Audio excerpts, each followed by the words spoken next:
உங்கள் வாழ்க்கையில் நீங்கள் ஃபினான்ஷியல் ஃப்ரீடமை சீக்கிரமே அச்சீவ் பண்ணணும்னா அதுக்கு உங்களுடைய வருமானத்தை விட உங்களுடைய மைண்ட் செட் ரொம்ப முக்கியம் அப்படின்னு சொன்னால் உங்களுக்கு ஆச்சரியமாக இருக்குங்களா? வணக்கம் and welcome to financial freedom Tamil. நம்ம சேனலில் தொடர்ந்து பர்சனல் ஃபினான்ஸ் பற்றி பயனுள்ள தகவல்களை பகிர்ந்துட்டுருக்கோம். நம்ம சேனலை சப்ஸ்கிரைப் பண்ணிக்கோங்க. அந்த பெல் நோட்டிஃபிகேஷன் தட்டிட்டு உங்கள் ஃப்ரெண்ட்ஸுக்கும் ஷேர் பண்ணுங்கள். இப்போது ஃபினான்ஷியல் ஃப்ரீடம் அப்படின்னா என்ன அப்படிங்கிறத முதல்ல பார்த்துருவோம் தெரியாதவங்களுக்காக. ரொம்ப எளிமைப்படுத்தி சொல்லிடுறேன். இனிமேல் நீங்கள் பணத்துக்காக வேலை பார்க்க வேண்டிய தேவையே இல்லை அப்படிங்கிற ஒரு நிலையை நீங்கள் ரீச் பண்ணிட்டீங்கன்னா அப்போ நீங்கள் ஃபினான்ஷியல் ஃப்ரீடம் அச்சீவ் பண்ணிட்டீங்கன்னு சொல்லலாம். அதை எப்படி நம்ம அளவிடுறது அப்படின்னு பார்த்தீங்கன்னா, இன்றைய தேதிக்கு உங்களுடைய ஆண்டு செலவு எவ்வளவோ அது மாதிரி 25 மடங்கு பணம் இன்றைக்கி உங்கள் கையில் இருக்குது அப்படின்னா உங்களுக்கு போதுமானது. அதை சரியாக பாதுகாப்பாக முதலீடு பண்ணிக்கிட்டிங்கன்னா அதுலேருந்து உங்களை ஆண்டு செலவுக்கும் பணம் எடுத்துக்கலாம். அந்த மிச்சம் இருக்க பணத்தில் மறுமுதலீடு ஆகும்போது அது இன்ஃப்ளேஷனையும் கணக்கில் எடுத்துக்கும். ஸோ நீங்கள் இன்றைக்கி தேதிக்கு அந்த பணம் உங்கள் கையில் இருந்ததுன்னா இனிமேல் உங்கள் வாழ்நாள் முழுக்க நீங்கள் கவலை இல்லாமல் பணத்துக்கான தேவை இல்லாமல் நீங்கள் வாழலாம். அதுக்காக நீங்கள் வேலையை விட்டுடணும்னு கட்டாயம் இல்லை. உங்கள் மனசு பிடிச்ச வேலையை செய்யலாம். பணம் சம்பாதிக்கணும் அப்படிங்கிற ஒரு ப்ரெஷர் இல்லாமல் நீங்கள் அந்த வேலையை செய்ய முடியும். இதுதான் ஃபினான்ஷியல் ஃப்ரீடம். சரி, இப்போ இந்த ஃபினான்ஷியல் ஃப்ரீடம் அச்சீவ் பண்ணுறது அதிக வருமானம் இருந்தால் அச்சீவ் பண்ணலாமான்னா இல்லைங்க. வரலாறு நமக்கு அப்படின்னா பல எடுத்துக்காட்டுகளை நம்ம பார்க்கலாம். நிறைய சம்பாதிக்கிற ஒருத்தங்க கடைசி காலத்துலேயும் வரைக்கும் கஷ்டப்பட்டுட்டு இருக்கிறத பார்க்குறோம். அவ்வளோ பெரிய சம்பளம் இல்லாதவங்க கூட ரொம்ப தெளிவாக திட்டமிட்டு வாழும்போது அவங்க நிம்மதியாக பிற்காலத்தில் வாழ்கிறதையும் நம்ம பார்க்குறோம். அப்போது இதுக்கு என்ன தேவை அப்படின்னு பார்த்தா ஒரு மினிமலிஸ்ட் மைண்ட் செட் நமக்கு தேவை. மினிமலிசம்னா என்ன அப்படின்னா இது ரொம்ப எளிமையாக புரிஞ்சுக்கிறதுக்கு கன்சியூமரிசம் அப்படிங்கிறதோட கான்ட்ராஸ்ட் பண்ணி பார்த்தோன்னா நம்ம எளிமையாக புரிஞ்சுக்கலாம். கன்சியூமரிசம் அப்படின்னா என்ன அப்படின்னா கண்ணில் படுறது எல்லாத்தையும் தேவையோ தேவையிலையோ வாங்கி குவிக்கிறதுக்கு பேர் தான் கன்சியூமரிசம். அப்போ மினிமலிசம் அப்படிங்கிறது அதுக்கு நேர்மாறானது. ஆனால் அதுக்காக ரொம்ப வாழ்க்கையை சிரமத்தோடு வாழ்கிறதுன்னோ ரொம்ப மூச்சு திணற அளவுக்கு சிக்கனமாக வாழ்கிறதுன்னோ அதுக்கு அர்த்தம் இல்லை. அதை நம்ம விளக்கமாக பார்ப்போம். ரெண்டையும் வெவ்வேறு ஆஸ்பெக்டில் ஒரு கன்சியூமரிஸ்ட்டையும் மினிமலிஸ்ட்டையும் நம்ம வேறுபடுத்தி பார்ப்போம். முதல்ல ஒரு கன்சியூமரிஸ்டோட ஃபோக்கஸ் எதுவாக இருக்குது அப்படின்னு பார்த்தீங்கன்னா அவர் ஸ்டேட்டஸை தன்னுடைய ஃபோக்கஸாக வைக்கிறாரு. ஸ்டேட்டஸ் அப்படின்னா மற்றவங்களோட கண்ணில் நான் எப்படி தெரிகிறேன் அப்படிங்கிறதுக்கு அவர் அதிக முக்கியத்துவம் கொடுக்குறாரு. ஆனால் மினிமலிஸ்ட் எதுக்கு முக்கியத்துவம் கொடுக்குறாருன்னா தன்னுடைய ஃப்ரீடம்க்கு முக்கியத்துவம் கொடுக்குறாரு. நான் நிம்மதியாக இருக்கேனா, நான் மனநிறைவோடு இருக்கேனா, நான் சுதந்திரமாக இருக்கிறேனா, எந்த ஒரு சிக்கலும் இல்லாமல் இருக்கிறேனா அப்படிங்கிறதுக்கு முன்னுரிமை கொடுக்குறாரு. அப்போ அவங்களுடைய செயல்பாடுகள் எப்படி இருக்குது? ஒரு கன்சியூமரிஸ்ட்டை முதல்ல அவர் செலவு பண்ணுறது தான் நோக்கமாக வச்சுருக்கிறாரு. செலவு போக ஏதாவது மிச்சம் இருந்ததுன்னா சேமிக்கிறாரு, முதலீடு பண்ணுறாரு. ஆனால் மினிமலிஸ்ட்டோட முதல் நோக்கம் சேமிக்கிறதும் முதலீடு செய்கிறதும் அது போக மிச்சம் இருக்கிறது தான் அவர் செலவு செய்கிறாரு. அப்புறம் இவங்களோட பர்ச்சேஸ் பிஹேவியர் எப்படி இருக்குது அப்படின்னு பார்த்தீங்க அப்படின்னா ஒரு கன்சியூமரிஸ்ட்டு நிறைய வாங்குறாரு, தேவையோ தேவையிலையோ வாங்கி குவிக்கிறாரு. ஆனால் மினிமலிஸ்ட் அவருக்கு எது தேவையோ அவருடைய வாழ்க்கைக்கு அவருடைய வாழ்க்கை தரத்தை மேம்படுத்தக்கூடிய பொருட்கள் எதுவோ அதை மட்டும் வாங்குறாரு. குறைந்த அளவில் வாங்குறாரு, ஆனால் தரமாக வாங்குறாரு. அப்போது இவங்களுடைய ஓவரால் அப்ஜெக்டிவ் லைஃப்பில் எப்படி இருக்குன்னு பார்த்தீங்கன்னா இந்த ஒரு கன்சியூமரிஸ்ட் பார்த்தீங்கன்னா அப்படியே பொருட்களை அக்குமுலேட் பண்ணுறாரு. நல்லா கவனிங்க, அவர் சொத்து சேர்க்கலைங்க, பொருட்களை சேர்க்குறாரு. பெரும்பாலான அவர் சேர்க்கக்கூடிய பொருட்கள் லயபிலிட்டிஸாக இருக்கும், அசட்ஸாக இருக்காது. ஆனால் அந்த கான்ட்ரரி இவர் எப்படி பண்ணுறாருன்னா ஒரு மினிமலிஸ்ட்டு தனக்கு தன்னுடைய வாழ்க்கை தரம் எது அப்படிங்கிறத முடிவு பண்ணிக்கிறார். எனக்கு இந்த வாழ்க்கை தரம் போதும் அப்படிங்கிற ஒரு மனநிறைவான ஒரு வாழ்க்கை தரத்தை அவர் தேர்ந்தெடுக்கிறாரு.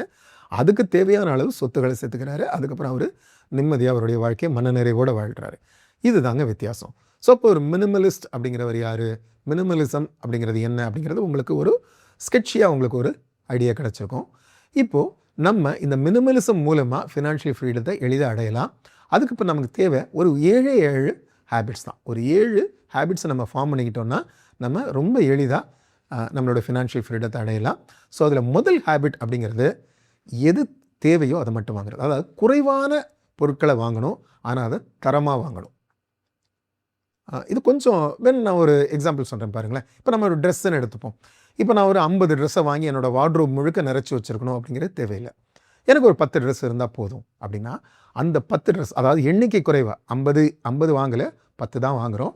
ஆனால் அந்த 10 ரொம்ப தரமாக வாங்குகிறோம். எண்ணிக்கை குறைவாகவும் தரத்தில் உயர்வாகவும் நம்மளுடைய பர்ச்சேஸ்களை வச்சுக்கிட்டோம் அப்படின்னா அப்போ அந்த 10 ட்ரெஸ்ஸும் ரொம்ப நாள் உழைக்கும். அது மட்டும் இல்லை, போட்டுக்கும் போது நமக்கு நல்ல மதிப்பாகவும் இருக்கும். நல்ல தரமாக வாங்கினோன்னா அது பார்க்குறதுக்கும் உங்களுக்கு தோற்றத்துக்கும் மதிப்பாக இருக்கும். அது நல்லது இல்லைங்களா? ஸோ இதுதான் அந்த பிஹேவியர். ஸோ இது ரொம்ப முக்கியமான ஒரு ஹேபிட்டு. குறைவாக வாங்குறது, ஆனால் தரமாக வாங்குறது. அடுத்த முக்கியமான ஒன்று, எந்த ஒரு இம்பல்ஸ் பர்ச்சேஸஸும் பண்ணாமல் இருக்குது. அதுக்கு என்ன ஒரு ஹேபிட் நம்ம ஃபார்ம் பண்ணிக்கலாம் அப்படின்னா, ரொம்ப ஒரு அத்தியாவசிய தேவை அப்படின்னு இல்லாத ஒரு பொருள், ஒரு மெடிக்கல் எமர்ஜென்சி, இல்லை ஒரு எஜுகேஷனுக்கான ஒரு கோர்ஸுக்காக நம்ம பணம் கட்டுறோம் அப்படிங்கிறதுலாம் அத்தியாவசியம். இதை தவிர இல்லை ஃபுட்டு, ஷெல்டர், இந்த மாதிரியான விஷயங்களும் அத்தியாவசியம். இதை தவிர்த்து வேறு எந்த செலவுகளும் இருந்தது அப்படின்னா, நான் எசென்ஷியல்ஸ் இருக்குது அப்படின்னா, அந்த செலவுகளை உடனே செய்ய வேண்டாம். சரி, வேணும் அப்படின்னு நமக்கு தோணுது, அப்படி எழுதி வச்சுப்போம். இல்லை நீங்கள் ஒரு ஆன்லைனில் வாங்க போகிறீங்கன்னா ஒரு கார்ட்டில் கூட ஆட் பண்ணி வச்சுக்கோங்க. ஆனால் செக் அவுட் பண்ணாதீங்க, பே பண்ணாதீங்க. அது அந்த முடிவை ஒரு 48 மணி நேரமோ, ஒரு 2 நாள், இல்லை 30 நாள் வரைக்கும் கூட நம்ம தள்ளி போடுவோம். தள்ளி போட்ட பிறகும் உங்களுக்கு ஆமாம் இது எனக்கு கண்டிப்பாக வேணும்னு தோணுச்சுன்னா வாங்குங்க. பெரும்பாலான சமயங்களில் நம்மளுடைய இம்பல்ஸ் பர்ச்சேஸை இது மூலமாக தவிர்க்க முடியும். அந்த இம்பல்ஸ்னால தான் நம்ம தேவையில்லாத பல விஷயங்களை வாங்கிட்டு அது ஒரு குப்பையாக சுமந்துக்கிட்டு இருக்கோம். அது நமக்கு ஒரு ஃபினான்ஷியல் பர்டனாகவும் ஆகிடுது. அப்போ எந்த ஒரு நான் எசென்ஷியல் திங்ஸும் நீங்கள் கொஞ்சம் டெசிஷன்ஸை தள்ளி போடுங்க. அடுத்த முக்கியமான ஒன்று, உங்களுடைய மந்த்லி எக்ஸ்பென்ஸை கொஞ்சம் டீட்டெயிலாக அனலைஸ் பண்ணி பாருங்கள். அதில் தேவையில்லாத பல லீக்கேஜஸ் இருக்கும், அதெல்லாம் டீக்ளட்டர் பண்ணணும். நல்லா பாருங்களேன், நம்ம ஏதோ ஒரு சமயத்தில் ஏதோ ஒரு சப்ஸ்கிரிப்ஷன் பண்ணியிருப்போம், அது ஒரு ஆட்டோ டெபிட் ஆகிற மாதிரி பண்ணி வச்சுருப்போம். பல ஓடிடி சப்ஸ்கிரிப்ஷன்ஸ் நம்ம பார்த்துருக்கவே மாட்டோம். அப்புறம் வேறு ஏதாவது சில இதுகளில் ஒரு என்ஹான்ஸ்மெண்ட் ஏதாவது கேட்டிருப்பாங்க, அதை நம்ம கிளிக் பண்ணியிருப்போம், அதுக்கு கொஞ்சம் பணம் போயிட்டுருக்கோம். அதே மாதிரி இப்போ ஒரு ஃபோன் லைனுக்கு நம்ம பணம் கட்டிட்டு இருப்போம், அந்த ஃபோன் லைனை பெருசாக பயன்படுத்தவே மாட்டோம். அதே மாதிரி இப்போ நம்ம ஒரு ஃபோனில் ஏதோ ஒரு பிளானில் இருப்போம், மொபைல் கனெக்ஷனில் ஏதோ ஒரு பிளானில் இருப்போம். நல்லா யோசிச்சு பார்த்தா அதோட காசு குறைவான பிளானே நமக்கு போதுமானதாக இருக்கும். ஸோ இப்போ இதெல்லாம் கொஞ்சம் டீட்டெயிலாக நம்ம அனலைஸ் பண்ணி பார்த்தோன்னா இதில் நம்ம நிறைய பணத்தை சேமிக்க முடியும். இதில் நீங்கள் சேமிக்கக்கூடிய பணம் ரொம்ப சின்னதாக இருக்குன்னு பார்க்காதீங்க, ஓவர் த பீரியட் இது ரொம்ப அதிகமாக இருக்கும். இப்போ நீங்கள் இந்த மாதிரி முறையில் ஒரு 3000 ரூபாயை நீங்கள் சேமிக்க முடியுதுன்னு வச்சுப்போம். அந்த 3000 ரூபாயை நீங்கள் ஒரு வருஷத்துக்கு 12% ரிட்டர்ன் கொடுக்கக்கூடிய ஒரு மியூச்சுவல் ஃபண்டில் முதலீடு பண்ணுறீங்கன்னா 25 வருஷத்தில் அது 57 லட்சமாக இருக்கும். நீங்கள் இன்றைக்கி சேமிக்கிறது 3000 தான், ஆனால் அது 25 வருஷத்தில் 57 லட்சமாக இருக்கும். ஸோ இந்த மாதிரியான விஷயங்களை கவனத்தில் எடுத்துக்கோங்க. அப்புறம் முக்கியமானது, மற்றவங்களை இம்ப்ரெஸ் பண்ணுறதுக்காக நம்ம எந்த செலவுகளும் செய்ய வேண்டாம். ஏன்னா இது நம்மளோட வாழ்க்கை. பல பேர் பார்ப்போம், பகட்டாக இருப்பாங்க வெளியே பார்க்க, ஆனால் உள்ளுக்குள்ளே எக்கச்சக்க கடன் இருக்கும். அவங்களோட ரிட்டையர்மெண்ட் லைஃப் எப்படி இருக்கும் யோசிச்சு பாருங்கள். அதை விட முக்கியம், நம்ம ஒரு ஃபினான்ஷியலி செக்யூர்டான ஒரு லைஃப்பை பாதுகாப்பாக வாழ்கிறது. மற்றவங்களோட கண்ணில் நம்ம ஆடம்பரமாக தெரியணுங்கிற தேவையில்லை. எல்லாத்தையும் விட மிக முக்கியமானது, உங்களோட இன்வெஸ்ட்மெண்ட்டை ஆட்டோமேட் பண்ணுறது. அதாவது நீங்கள் செலவுகளை இப்போ நீங்கள் மாதம் உங்களுக்கு பேங்க் அக்கௌண்ட்டில் சேலரி வருதுன்னு வச்சுப்போமே, நீங்கள் ஒரு எஸ்ஐபியில் முதலீடு பண்ணிகிட்ருக்கீங்க, ஒரு மியூச்சுவல் ஃபண்டில் எஸ்ஐபி முதலீடு பண்ணுறீங்கன்னா அந்த பணம் ஆட்டோ டெபிட் ஆகி போயிடும். அது போக மிச்சம் இருக்கக்கூடிய பணத்தை தான் நீங்கள் செலவு பண்ணுறீங்க. ஸோ அப்போ நீங்கள் இதில் யோசிக்கவே தேவையில்லை, ஆட்டோமேட்டிக்காக உங்களோட இன்வெஸ்ட்மெண்ட்ஸ் நடந்துகிட்டே இருக்குது. அது ரொம்ப சரியானது, பாதுகாப்பானது. அடுத்தது, இப்போ நம்ம இன்னும் 2 ஹேபிட் நம்ம பேச போகிறோம். அந்த 2 ஹேபிட்டு கொஞ்சம் ஸ்பிரிச்சுவலாகவோ இல்லை ஃபிலாசபிக்கலாகவோ உங்களுக்கு தோணலாம், ஆனால் ரொம்ப ப்ராக்டிக்கல். ஸோ இந்த 6வது ஹேபிட் என்ன அப்படிங்கிறது பார்த்தீங்க அப்படின்னா, நீங்கள் பொசிஷன்ஸை விட எக்ஸ்பீரியன்ஸுக்கு மரியாதை கொடுக்குறது. அதாவது பொருட்களை விட அனுபவங்களுக்கு அதிக முக்கியத்துவம் கொடுக்குறது. இப்போ நான் ரொம்ப காஸ்ட்லியான ஒரு ஹோம் தியேட்டர் சிஸ்டம் நான் வைக்கிறேன் அப்படிங்கிறத விட, நம்மகிட்ட இருக்கக்கூடிய டிவியில் நம்ம குடும்பம் எல்லாம் சேர்ந்து ஒன்றா படம் பார்க்குறோம், என்ஜாய் பண்ணுறோம் அப்படிங்கிறது எவ்வளோ நல்லாயிருக்கும் பாருங்கள். நான் ரொம்ப ஒரு பெரிய காஸ்ட்லியான ஒரு ஆடம்பரமான ஒரு கார் வாங்குறத விட, இருக்கிற ஒரு சின்ன ஒரு ஹேட்ச்பேக்கில் நம்ம ஃப்ரெண்ட்ஸோடு சேர்ந்து ஒரு லாங் ட்ராவல் போகிறோம், ஒரு ரோட் ட்ரிப் போகிறோன்னு எவ்வளோ சந்தோஷமாக இருக்கும் பாருங்கள். ஸோ அனுபவங்களுக்கு முக்கியத்துவம் அதிகம் கொடுங்க. அந்த மெமரிஸ் தான் வாழ்க்கைக்கு ரொம்ப முக்கியம், பொருட்கள் இல்லை. கடைசி ஹேபிட்டு, இதுவும் கொஞ்சம் இந்த மாதிரி ஃபிலாசபிக்கலாக தெரியலாம். ஏதோ ஒரு கட்டத்தில் நீங்கள் போதும் அப்படிங்கிற ஒரு மனநிலைக்கு வந்தாகணும்.